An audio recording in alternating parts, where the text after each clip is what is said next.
And dito, pinag-usapan namin yung degradation ng environment ng kalikasan. And siguro to give you more meat into that, in the recent El Nino, ito yung mga effects of sugar, delayed harvest. I'm sure not just sugar, many fruits, many crops delayed ang harvest because of the heat, kulang yung tubig. Coral reefs, dahil umiinit yung tubig sa dagat, kasi mas maninit, nag-heat stress yung corals, mamamatay sila.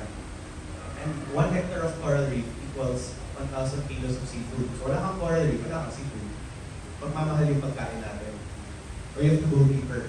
And then in the Siguran Aurora, 60 degrees Celsius yung heat index. Dito sa Zamboanga na max 40 something, 24, 50 ka. 50, okay. Ito 60 naman. And it will become more and more normal. No?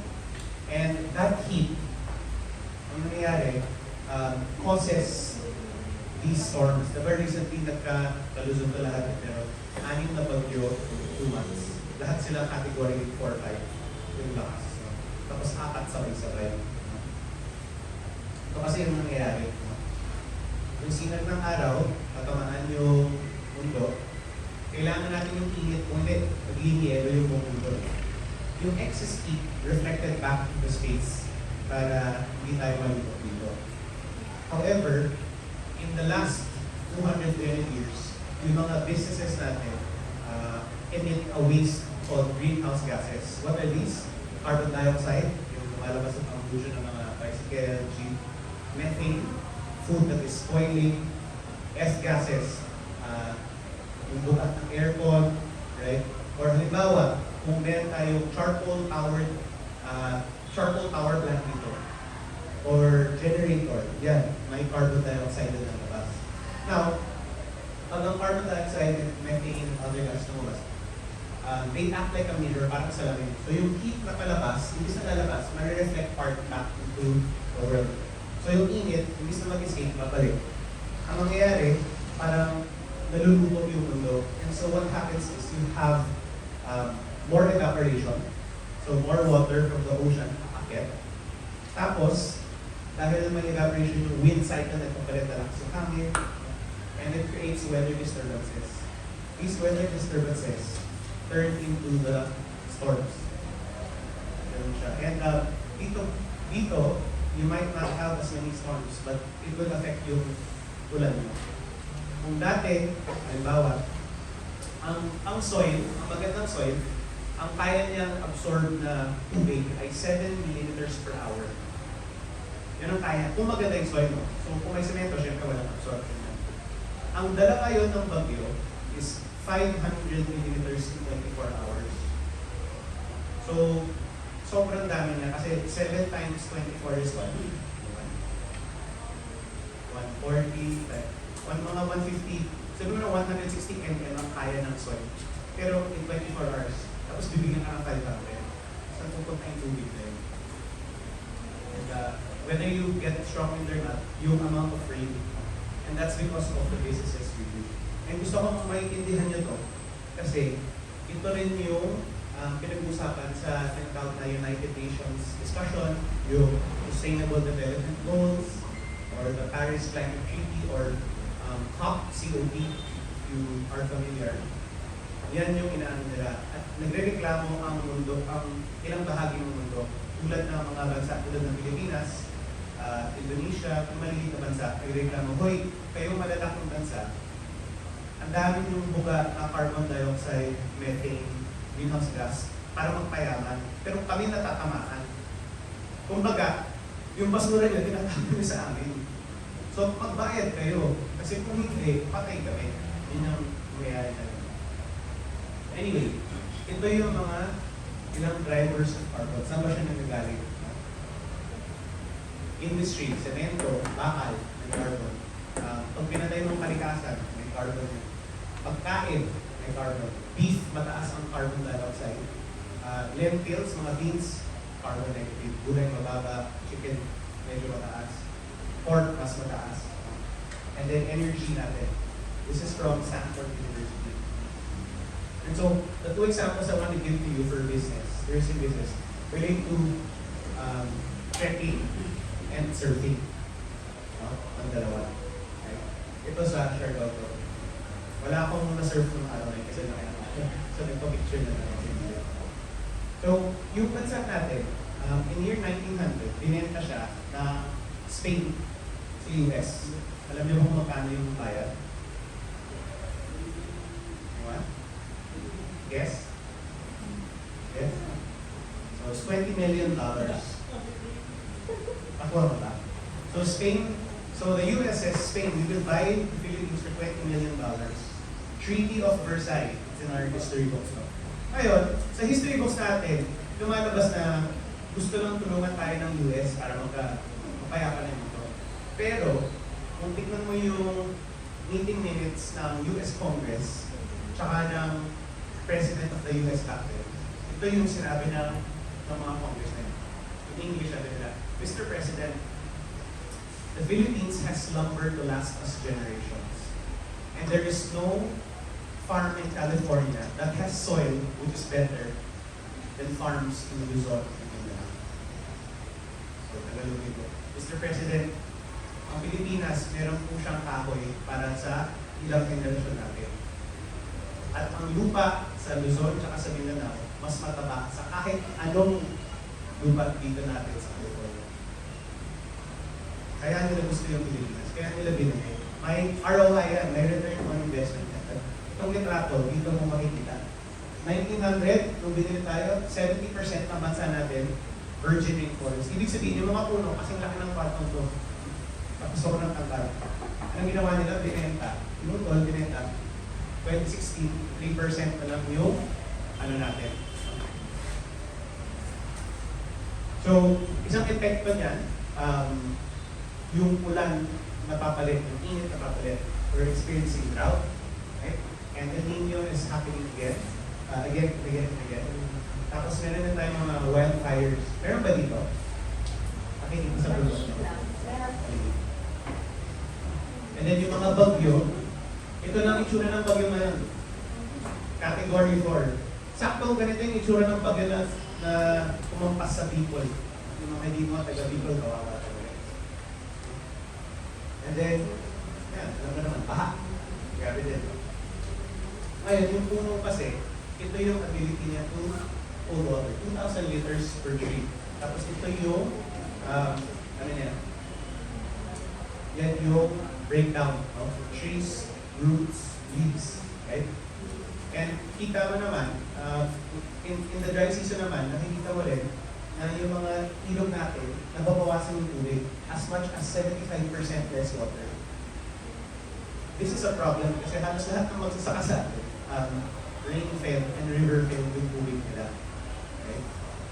And so, one story, meron kaming mga farmer partners for tourism sa Lobo, Batangas. Meron silang rice terraces.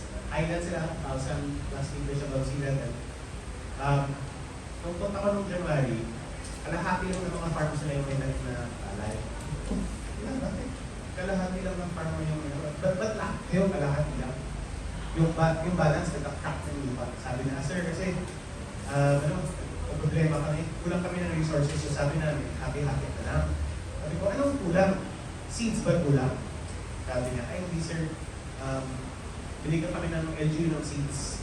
Sabi ko, ayan no, kataba. Kasi yung Russia-Ukraine war, dahil doon, umakit yung presyo ng kataba times 3. Sabi ko, sir, namigay yung DA ng kataba. Okay, sabi ko, okay, ano problema? Sir, wala na kaming tubig. Mahina yung ulan. So, niration na lang namin yung tubig sa ilog namin. So, hindi naman sila gutom kasi marami naman silang harvest. Pero wala na silang surplus, wala na silang pambenta. So, yung bayan sa baba, ang kumukuha ng surplus nila, sila yung nag-shortage. So, saan bumili yung bayan? Siyempre sa city. Lumabas na. Eh, yung city wala naman na eh. So, saan yung bumili? Siyempre sa China at sa Vietnam. Diyan nangyayari yung ating dependence on other countries for rice. Kasi nga, hindi natin na naalagaan yung water resources or yung ubat natin. Hindi siya naintindihan. So, I'll play a short video for you to give you better understanding of it. Ito.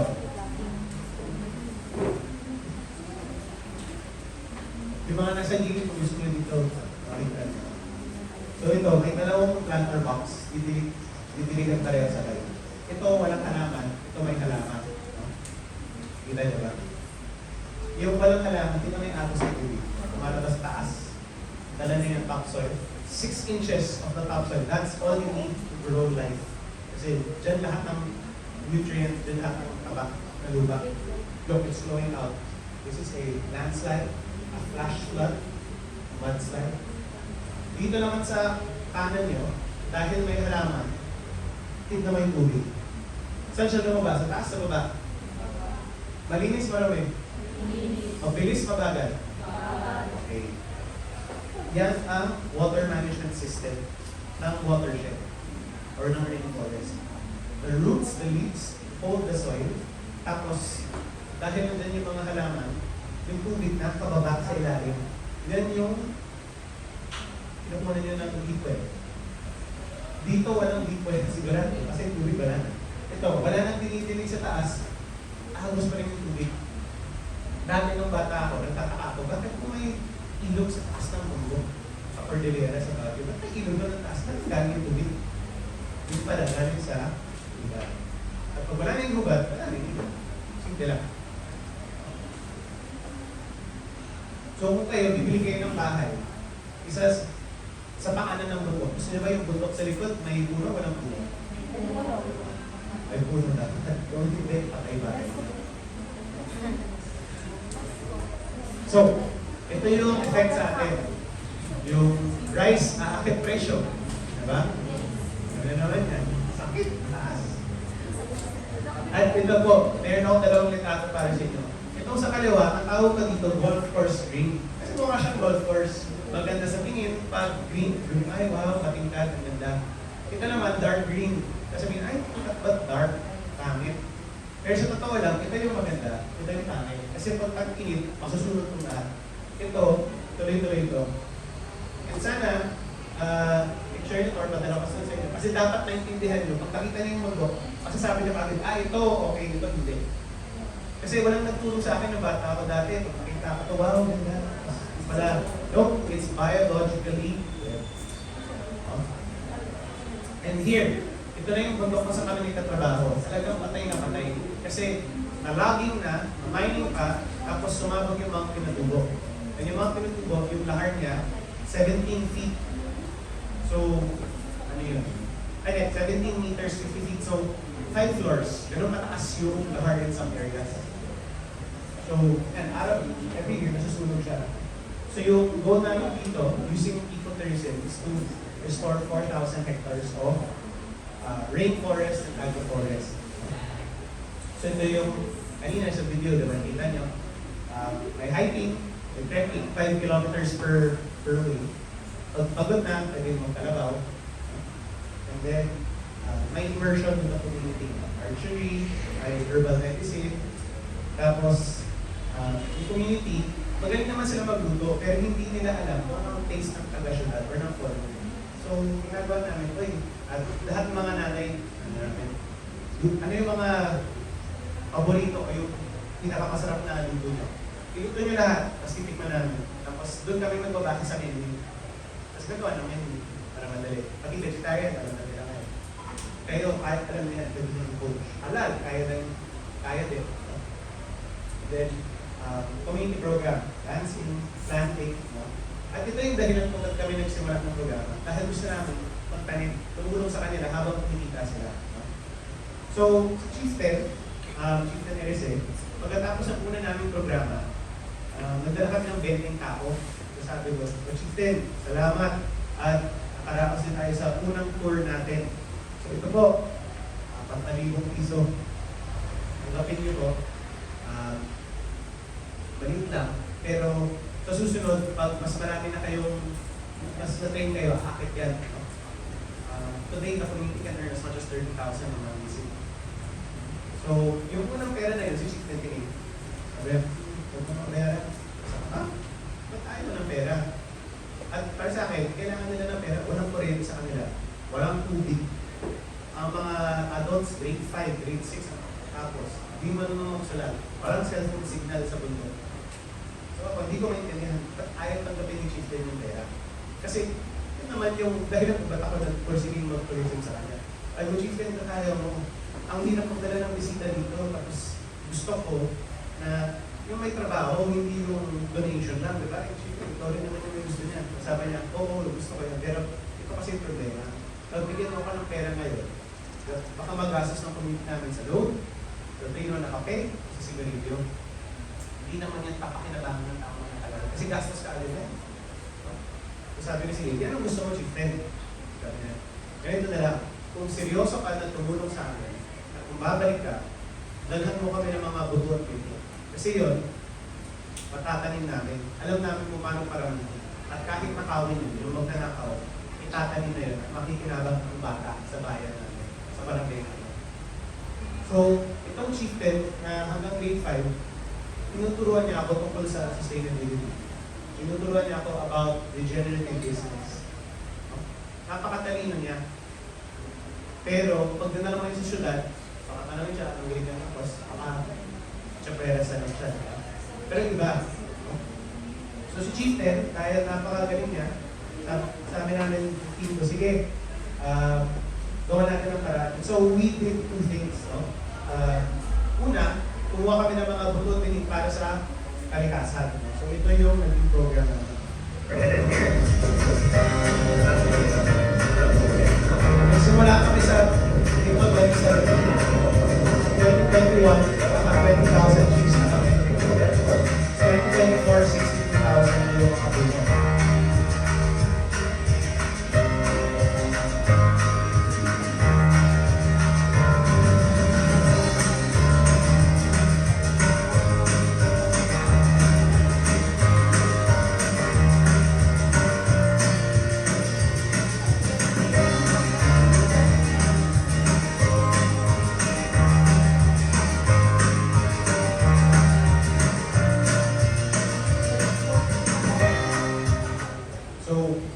Yung labas ng planting program namin, daming na malaki, hindi na malaki yan.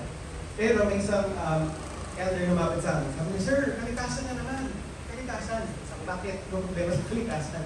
Sabi niya, kasi sir, dito sa bundok, napansin namin, pag may dumarating ng tulong, laging kalikasan ng ituna, paano naman kami tao? Paano kami makikilabang sa kalikasan? May puno nga, paano naman naman yung chan namin? So, dito, nag-proceed kami na maghanap ng agroforestry at na organic farming options for the community. So yung unang pinabayad sa amin ng chieftain na 4,000, ibis na dito, ginamit namin pang biyahe. Umakit kami sa Baguio, sa Good Shepherd Sisters, yung mga ganong ube. Sobrang yaman nila ng mga ube. Lahat ng ube nila may tapon, yung mga yung tapes na seeds, hiningin namin. Yun yung dinala namin sa community. So, ito yung naging resulta.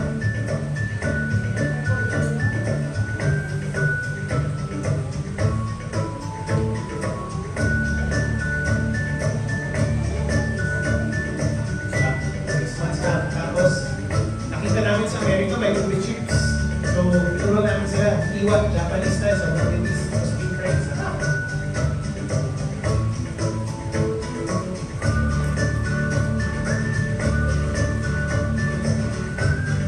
Kasi yung mga seeds na nagpapulong namin, yung malaki.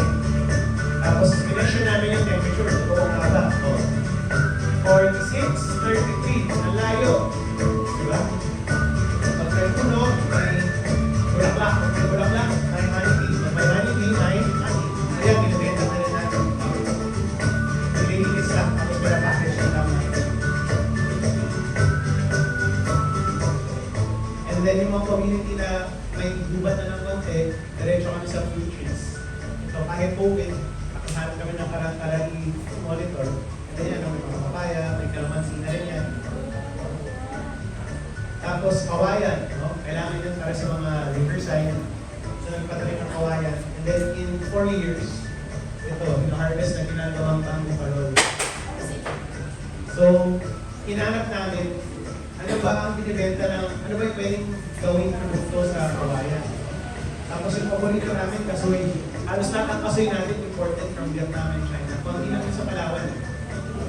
So, kumuha kami ng mga buto, sinalit. And then, we found a processing center, and sa namin doon, cashew butter na kayo. So, ang nakakatawa pa doon, yung processor, hindi yan sa amin eh.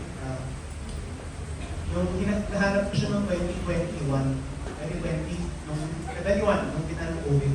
Sabi ko, paano mo process? Wala naman ako ano. So, naisip ko, si BPI. Email ako sa regional director nila. Marami kaming kasoy. Naghahanap ako ng processing center. Reply siya, ay sir, meron kaming processing center. Ito pa yung listahan, ang dami. Sa Bataan, tsaka sa Zambales.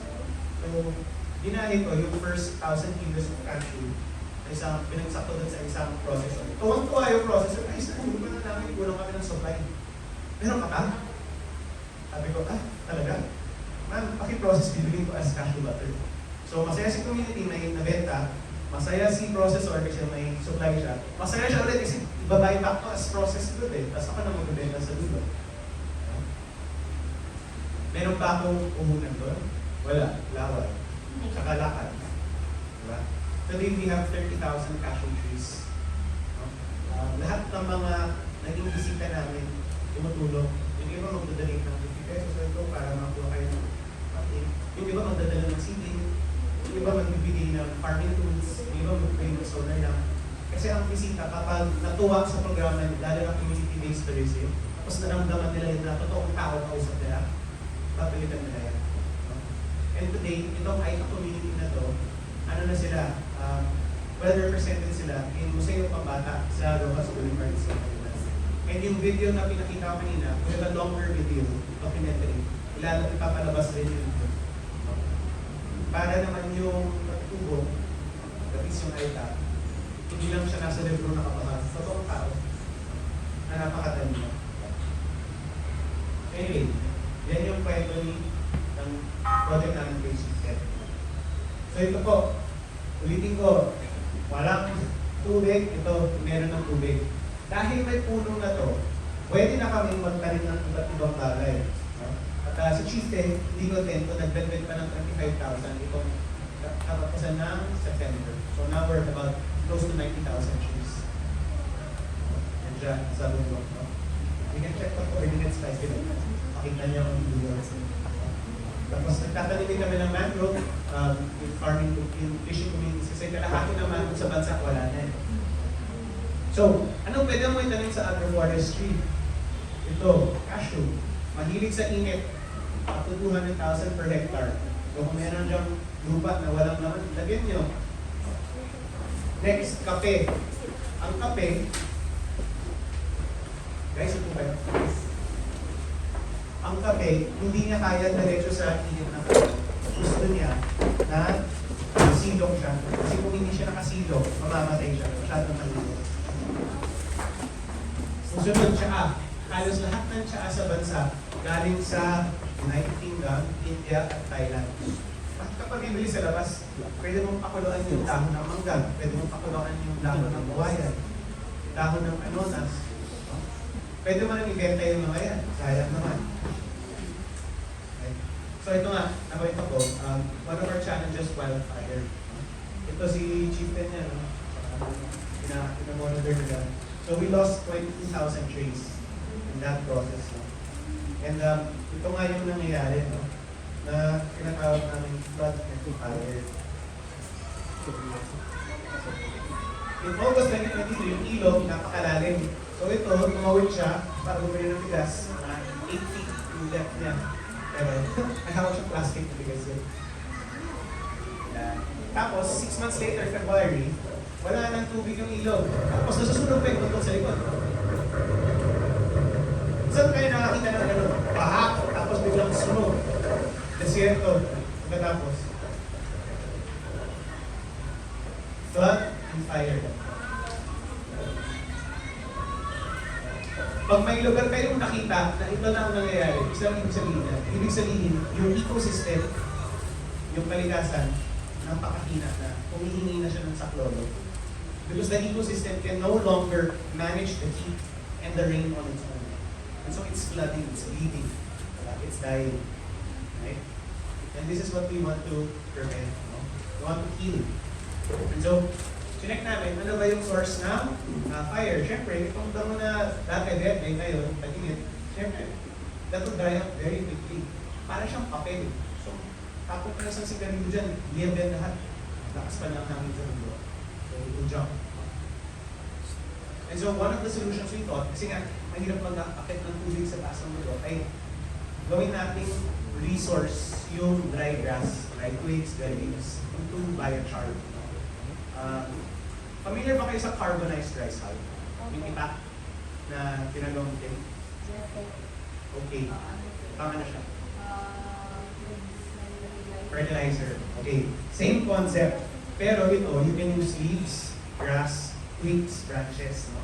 Tapos, imbis na open, dapat closed yung burning. Pwede ganito kasi may kalan. Kung maliit lang yung supply mo. Ang labas niya, ito, pa siya, hindi siya nagiging puting ako, itim siya, biochar. No? So we did training with the community. Ito yung lutoan namin ng biochar, isang malaking truck. Right? And ang maganda kasi sa biochar, maganda yung hawak niya sa tubig. No? Wala.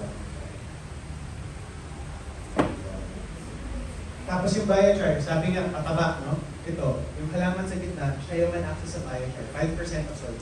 Tinan mo, 100% taller than the other plants. Biochar. And this is also a carbon negative process. No? Dahil niluluto mo siya ng tama, hindi niya nabubugat yung carbon dioxide sa hangin natin. Instead, it becomes solid form na pwede mong ibalik sa lupa. So, nakinabang na yung hangin, kinabang pa yung lupa.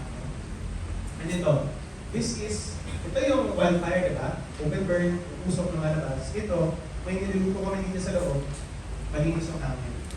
Na malabas. I'll show you a video.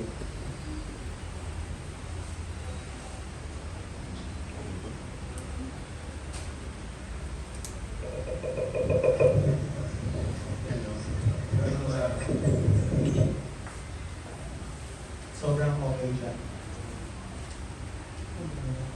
Tapos yung biochar ngayon, ginagamit siya sa pangtanim namin. No? Pinahalo sa lupa. So kahit yung lupa, pangit yung quality, kahit wala kami pambili ng fertilizer, biochar kami. Kasi magsusunog ka lang naman, diba? Naguluto mo lang. Diba? Habang nililinis, instead na itapon lang yung mga grass, just turn it into biochar. Tapos yung biochar, pwede rin ihalo sa pintura, which increases anti-rust capability and can lower temperature of the roof. Heat reflective siya, insulative, sorry. Pwede siyang ihalo sa semento, pang extender. Okay? So marami siyang benefits. So, itong kwento natin tungkol sa gubat, marami tayong matalakal. At siguro yung mensahe din, pag hindi naintindihan ng tao, hindi niya aalagaan. Diba? Ako hindi ko naintindihan dati yung mga nagkakwento ko ngayon. So, wala akong pake sa dulo. Pero kaya naman ngayon, kayo, mas naintindihan nyo, ibibigay din naman sa inyo. Dapat alagaan nyo.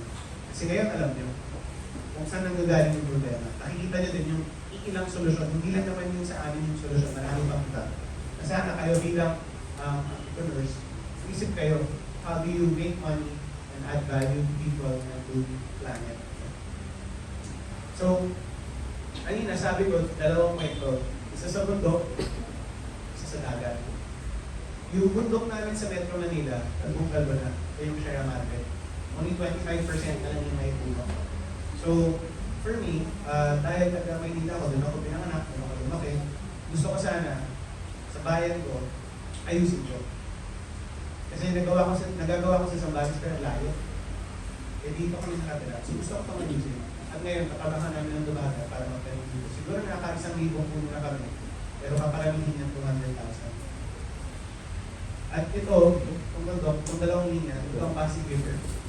Bababa sa Manila Bay. Ito ang Marikina River. Bababa sa Laguna de Bay. Lahat ng dumi dito sa taas, aabot sa baba. Kaya gusto rin namin linisin ang dalawang main area. Bakit sa Maynila? Diba? Hindi ba mahirap sa Maynila? Sabi ko, mahirap. Pero sino gagawa? Hindi naman Tagalaga sa mag-aayos yan. Dapat Tagalaw. Kasi sa atin to. In the same way, sana kayo, sa sa mga bayan nyo, ayusin nyo din. Kasi sa inyo yan. Pwede kayong successful sa ibang bansa, pero hanggang yung bayan nyo mahirap, pwede. Kailangan nyo sinabi. And so that brings me to our next story on ocean. At nagsimula ito kasi in 2010, nagtayo ako ng isang business, surf hostel siya. Ito na yung related version niya, sa laman niya. Doon ako na-end-up sa surfing sa dagat. Ito yung surf instructor ko. Nag-post siya ng litrato. Tapos sa post niya, ang basura sa alon. No? Kasi galit na galit siya. Ito nga, oh shit. Dahil sa basura. No? At ito yung nakita namin na nangyayari. No? Yung basura, dumadami. And how bad?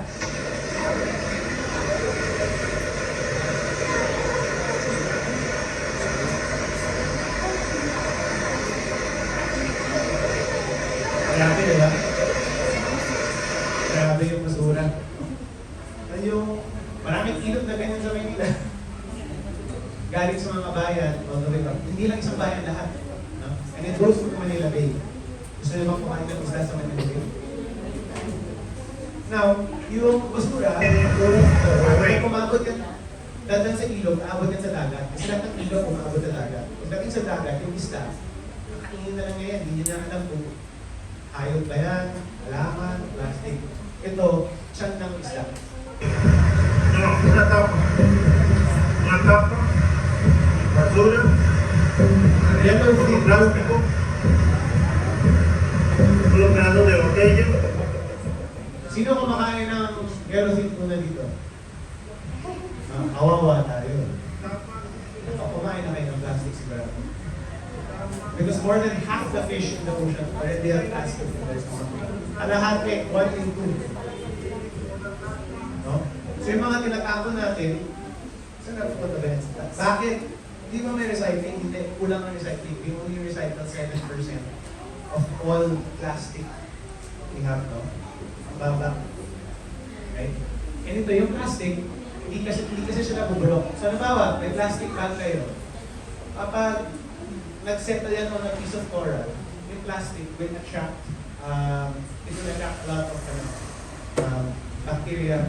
Yung bacteria will infect the coral, mamamatay yung coral. Kasi it's 89% diagnosticacy. 89%.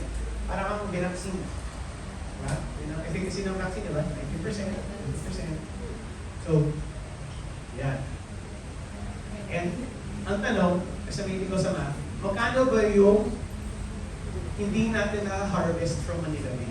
Kasi nga, wala namang gusto kumain ng pagkain mula sa Manila Bay. Dumi-dumi ng bay natin.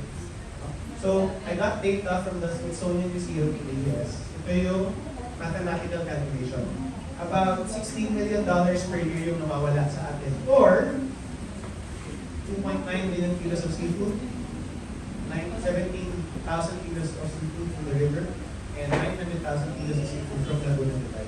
Yan ang nawawala. And I can calculate for you how much seafood Zamboanga has. If you give me until how many nautical miles away. Madali siya makalculate.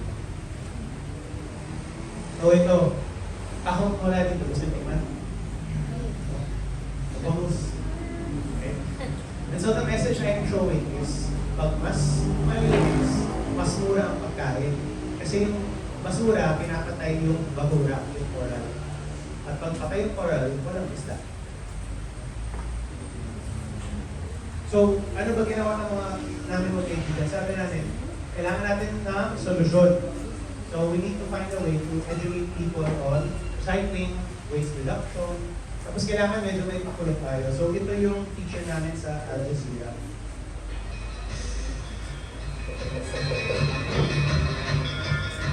We love the ocean, and we like playing in the water, and since it's our playground, we want to keep it clean. It's becoming more common for us to surf and then encounter a lot of trash. It's gotten to a point where we have to take up the bits of and pieces of plastic, stuff it in our pocket.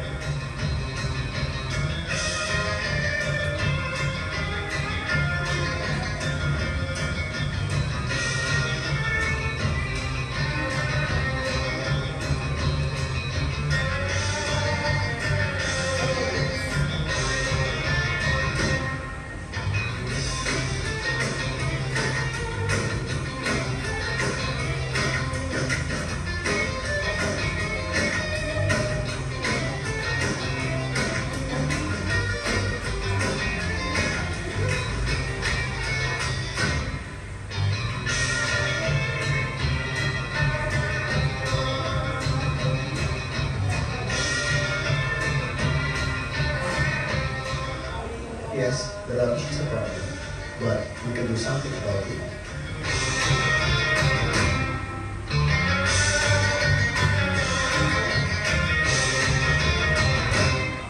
So, yan yung naging pakulot namin. At gusto namin yung tao matutong gamitin yung basura kung itapon sa dagat. Kasi meron talagang basura na hindi mo maiwasan. So ito, yung pader namin, ginawa namin gamit ng basura. Yan, 10 tons siya. Imbis na sa dagat, nasa pader. Buhay pa yung pader ngayon. 7 years na. Pareho lang yung presyo. Mas marami ng labor. Tapos dinesign namin. Pero yung problema talaga natin ay yung basura. Dapat talaga hindi siya, kung kaya mong iwasan yun. Kasi pag i-google mo, 1970s, 1980s Philippine market, ang ng plastic, lahat ng tao, may payong, lahat sila may banana leaves, ano ng mga dahon. Banana leaves, based on the USD research, can increase the lifespan of rice by 3 days. Kaya nga yung suman uso yung mga kamalis. Ito yun, science-based. Coconut leaves, something similar. Iba-ibang dahon, ganun yung reaction. And ito nga, every time you use plastic, 1 kilo of plastic equals 3 kilos carbon. Na, dinalakay namin kanina, yun yung papainit sa mundo, papalakas ang ulan, lakas ng bagyo, pagpainit ng El Nino. So, iwasan natin kung kaya. Diba? And ito nga yung behavioral change na kailangan. Ito, classic to. Hindi ko na sasabihin yung coffee shop, pero sa coffee bean, lahat ng tao nagda-dine-in, nakatake out. Diba? Tumambay ako dito ng 6 na oras. Dapat ano lang yung tao? Behavior. Take out. Take out. Take out. Take out. Ba't pa kayo take out? Pampasin ko kayo lahat eh. The time mo ngayon 3 oras, tapos bawal humingi ng tasa. Bawal humingi ng plato. Ang problema niyo. Kasi ito naman si Coffee Bean. Uy, sayang pera mo, magkano yung packaging niya? 5 pesos? 10 pesos? You're wasting money. You're increasing our trash. Tapos nagbubuga pa kayo ng carbon. Sino yung matalino? Clearly no one in this picture. Kayo bilang entrepreneur, diba? Pag may packaging, sabihin na mas okay na. Diba masaya ka pa? Kasi nakatipid ka eh. Diba? Lalo na yung, I'm sure some of you magaganda yung packaging. Like dati na yung bottles of honey namin, our packaging is mga almost 30 pesos per bottle. Kasi yung bote, and then yung sticker, and then yung labor, yung transport. So if I can save 30 pesos on packaging, why would I not want to do it? Pero hindi ko maintindihan yung mga tindahan na mamimigay ng packaging na parang hindi maubos less. And the reality is that plastic is only a smaller portion of our waste. Pero siya yung pinaka-visible kasi siya yung hindi nabudrog. Most of it is organic. And ang problema dito, pag yung plastic natin nangangamoy, pagdating sa basura, ayaw mo nang linisin yan, ayaw mo nang kasi, or pag naiwan ng ilang araw, mabaho na, diba? It's hard to segregate pag hindi malinis. So dapat, iwasan mo na lang. Kaya, ito, ay bote ako pa tubig, tapos meron akong pang kape or pang juice. Meron din akong baunan, pero naiwan ko lang sa kwarto ko. Para pag nag-take out ako, no packaging. Tapos na dito ate. May tupperware lang. Simple. Maganda pa tignan yung baon ko. Lahat ng kaibigan nakikita. Hindi nila alam sa kanila yung So, ang ginagawa namin ngayon, this year, we piloted a program called Level Up Clean Up. Kasi nga, 10 years na kami clean up, pero parami lang ang mga dapat. So, in partnership with Coca-Cola, with International Coastal Cleanup Philippines, Lighthouse Legacy Foundation, and an organization called FARMS, the Philippine Alliance for Recycling and Material Sustainability. Gumawa kami ng cleanup na ang nangyayari dito, maglinis ka, tapos diretsyo, meron kang options. Yung bio-waste, compost natin, biochar natin, gawin natin seed balls, soil. Clothing waste, ito, merong entrepreneur ng circular fashion, merong isa na marunong mag-upcycle ng clothes. dito natin bukas. So, yung mga plastic, linisin mo lang, and then lutuin natin, we'll make keychains, we'll make posters, we'll make award, yung medals, right? Make hangers or kahit crates. Tapos, yung mga sachet, linisin natin, pasok natin sa punan. So, pillow making.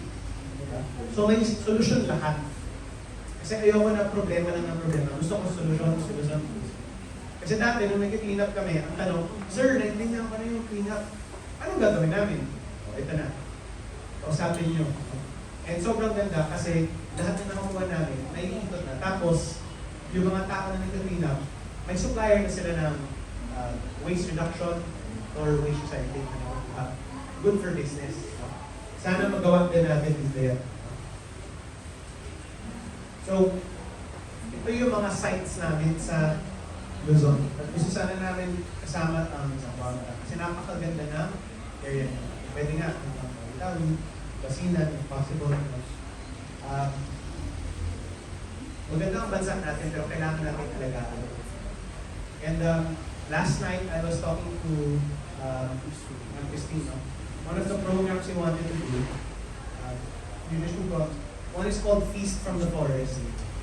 So, kain siya, educational lecture, pero habang nila-lecture kayo, makain kayo ng titikman yung tatlong klaseng kape, Arabica, Robusta, Liberica, tatlong tsaa, kawayan, mangga, ananas, tapos tatlong klaseng honey, dark, medium, light, no?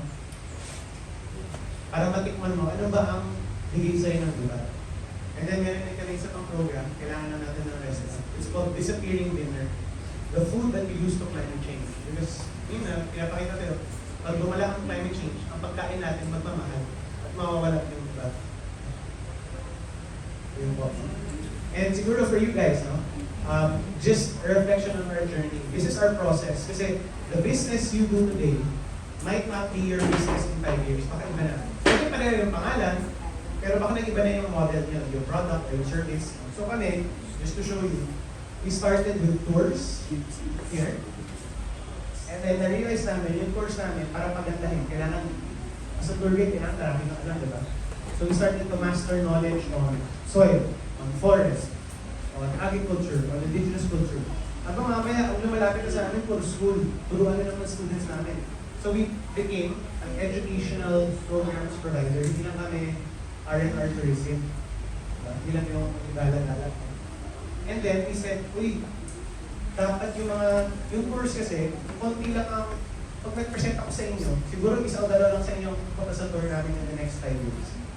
Ganun yung nangyayari every time may activity. Sana, kailangan natin ng programa na mas madali mo na-access kasi hindi naman lahat ng tao lalabas. So we started doing events in Manila. Same story, pero food yung pasok namin. Like, yung dalawang program. And then, later on, we got hired kasi maganda yung effect sa community. Naging consultant and kami. Na-hire kami for community training. So you see, 4 business models lumabas agad. 4 ways to make money. Diba? Pero same lang yung core namin. Diba? Community tourism and story, products of the community, dito. And then, yung pagbabalik ng kalikasan. So, tanim kami ng tanim ng puno. Mamaya may lumapit. Kung bayaran ko na lang kayo, ayoko maglakad dyan sa layo. So, kaya namin tanggapin mo. Tanim na yung puno para sa amin. And then, as the products grow, yan, tuloy-tuloy. So again, it's a progression of business. Okay. And now we also have a foundation. So this is our summary today. This is what MAD does. We do education and impact. Our main medium, our main point of delivery is tourism. Kasi experience siya, di ba? Experience builds influence. Pag naranasan mo, mas matatandaan mo. Tapos, ecosystem restoration, and then your people. And then, I want to invite you lang to subscribe. You sign up here in Bitly or yung pag nag-subscribe ka, you get on the mailing list. Yung mailing list na yan, ang binibigay sa iyo yung dalawa. Una, updates namin. Pangalawa, access to free and paid events. So like yung cleanup na pinakita namin yun, ito sa free event, libre kain, to show up, libre event, make new friends, learn new things.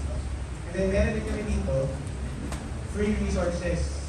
Ito, nasa website namin. Ito, meron kami mga slides dito for reforestation, slides on carbon, and paano ba mag-green business, links to different talks that you can also reference. Yeah, I hope it's very useful. And then, ang ulit, sana you follow us on Instagram, Facebook, or TikTok. Our name is Matt Travel. On Instagram, it's Matt Travel_PH. On Facebook, it's just Matt Travel. Kulay orange yan. So, pag nakita nyo, yun to. That's us. Orange na heart na actually dalawang pa. Yan yung logo na. Tapos, kung may tanong kayo, may email ng my team. Check lang.